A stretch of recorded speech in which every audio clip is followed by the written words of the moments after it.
Bismillahirrahmanirrahim. Qısaya Ashab-ı Kehf. Binavê Xwedayê Rahman û Rahîm. Hemdê bêhed ji Rebbê me re be ku Qur'ana pîroz ji me re şandiye û tu qusûr û kêmasî nexstiye vê kitaba pîroz. Ev Qur'an bi hemû ayet, sûre û qıseyan ji bo mu'minan rêberiya herî rast dike. Ji bo yê karên qenc dikin mizgîniya mukafateka mezin dide. Ji bo kafir û zaliman jî hişyariya ezabeke dijwar dide. Di vê Qur'anê de çi qise û serpêhatiyên pêxemberan hebin, hemû îbret, ders û şîretin. Xwedê ji bo mirov jê sûd bigire di Qur'ana pîroz de behsa Ashab-ı Kehf jî kiriye. Qıseya Ashab-ı Kehf gelek balkêş û ecêb e. Ashab-ı Kehf xor tên egît bûn. Bawerî bi Xwedê anî bûn, küfr û zilmê qebûl nedkirin. Li ber zilmê stûyê xwe qet nettewandin. Xwedê jî îmana wan zêdetir kiribû û dilê wan bi heqiyê vegirê dabû.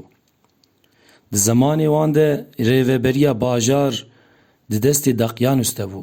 Daqyanûs hikimdarekî müşrik û zalim bû. Nedişt ku kesek îbadetê Rebbê xwe bike, yê îman danî wan dikuşt, an jî zilmeka ecêb li wan dikir. Ashab-ı Kehf jî vê yekê qebûl nedkir. Ji ber zilma Daqyanûs serî hildan, jê re gotin, yê erd û asîmanan çêkiriye Allah e. Em ji bilî Xwedê îbadetê tu kesî û tu tiştî nakin. Ji xeynî wî tu îlah tune. Piştî li ber vî qiralê zalim derketin û li ber Xwedan, Daqyanûsê zalim qesta kuştina van hevalên egît kir. Piştî biryara Daqyanûs ji hevalên egît yekî got, ji Daqyanûs birevin û xwe bispêrin şikeftê ku Xwedê rehma xwe li we barîne û karên we ji we re hêsan bike. Ashab-ı Kehf jî vê fikirê hevalê xwe ecibandin. Xwe avêtin şikeftê, destê xwe vekirin û wisa dua kirin. Rabbê me, ji teref xwe rehmetek bide me û rêyaka rast nîşanê me bide ku em ji vê rewşê xilas bin. Xwedê vê duayê wan qebûl kir. Piştî demekî di şikeftê de çavên hemû wan çoxew. Goyên wan hat girtin, bi sed salan dixew deman. Xwedê wisa kiribû ku rojê jî tehde nedda wan. Ev jî ji ayetên Xweda bûn. Xwedê hîdayetê bide kî ew dikeve rêya rast. Dema Xwedê ji yekî stand, êdî ew nikare rê nîşanderekî bibîne. Ashab-ı Kehf dixew debûn, lê çawa hişyar bin. Xwedê wan diqulband alê rast û çepê. Kûçikê wan jî li ber deriyê şikeftê piyên xwe yê pêş dirêj kiribû û ketibû xew. Ku yekî wan di vê halê de bidîtana, ê bitirsiya û ji wê derê biraviya.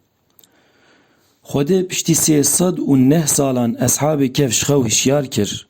Dema şiyar bûn, ji hev pirs kirin ka ji kengê ve divê xew de ne.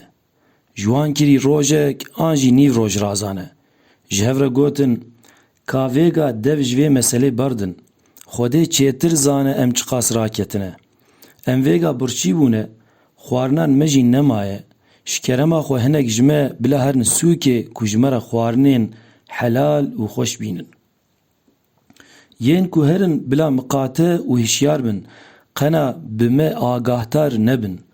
Ku bi me bihsin, dê me bidin ber keviran, an jî bi darê zorê me berin ser dînê xwe yê batıl. Wê demê nel dinê nel jî li axîretê qet'iyen em îflah nabin û nafiltin. Deman yên ji bo xwarinê bînin gîştin bajêr, mat û ecêbmayîman. Bawerê çavên xwe nekirin. Çi binêrin ku her tişt koriya ye. Tu kesî naz nedkirin. Lê nêrtin ku xelkê bajêr jî hemû bûne bawermend. Gel jî bi awayekî bi wan hisiya fêm kirin ku evên ha Ashab-ı Kehfin. Ji xelkê kirî ava 300 sale di şikeftê de mirîne. Piştî ku rastî û heqet derkete holê, Ashab-ı Kehf û hemû ehlên wê memleketê li ber vê mucizeyê şaşman. Qudreta Xwedê bi çavên xwe dîtin û ji Rebbê xwe re şikir kirin. Xwedê Ashab-ı Kehf hişyar kir ku were zanîn عهد و صوندا وی حقه بێگومان ڕۆژا قیامەتێ و ئاخیرەتیژی دێوەرە و پشتی مرنێ دیسا خودێ تەعالا ێ مرۆڤان ساغ بکە. بەلێ bi kurtasî serpêhatiyên Eshab-ê Kehf wisa bû. Di vê qiseyê de peyamên gelek giring hene. Hinek ji wan ev in. 1. Xwedê qadirê karê xwe ye. Ji bo qudreta wî hindik zehf, piçûk mezin, zehmet rehet tune. Hemû tişt li ber hêz û qudreta wî wek heve. Çi bixwaze di cî de dikare bike. Lê ku dinya cî îmtîhan û cerbandinê ye li gor hikmet bi mirovan re muamelet dike. 2. Xeml û zîneta jiyanê xeml û zîneta heyata dinyayê ji bo cerbandin û îmtîhanê ye. Qena were xuyan ka kî bêhtir çêtir emelên salih dike. 3. Yê tewekkulê Xwedê bike, Xwedê besê wî ye. Dê bi awayekî jê re çêke û deriyê xêrê ji bo wî veke. 4.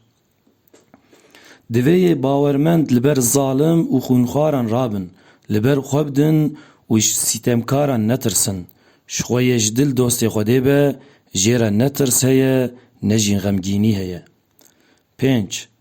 Divê mirov ji zordestan netirse, lê belê tedbîr û pêşgirî jî lazim e.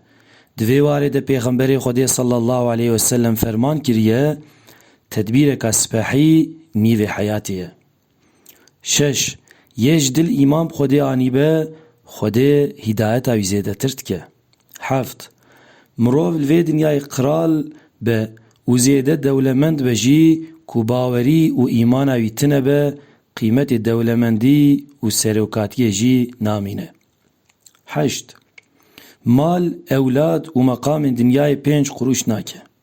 Neh, jiyana mirov wek xewnekî zû diqede. 10. Mirin ne dawî bûne. Piştî mirinê dîsa dê mirov sax bibin û jiyaneka nû dê dest bike. Çawa Eshab-ê Kehf piştî 100 salan ji xew rabûn, însan jî piştî ku rehmet kir, dîsa ê were heşir kirin. Ji xwe Xwedê di ayet û sûreyên din de vê heqîqetê ji bo me eşkere û îspat kiriye. Rabbê me, şopandina rêya Eshab-ê Kehf nasîbê me jî bike. Li ber zordar û stemkaran hêz û quwet bide me. Me ji şerê zaliman muhafeza bike, îmana me zêde bike ve ibadetê me dergahê xwe de qebûl bike. آمين آمين سبحانك لا علم لنا إلا ما علمتنا إنك أنت العليم الحكيم وآخر دعوانا أن الحمد لله رب العالمين.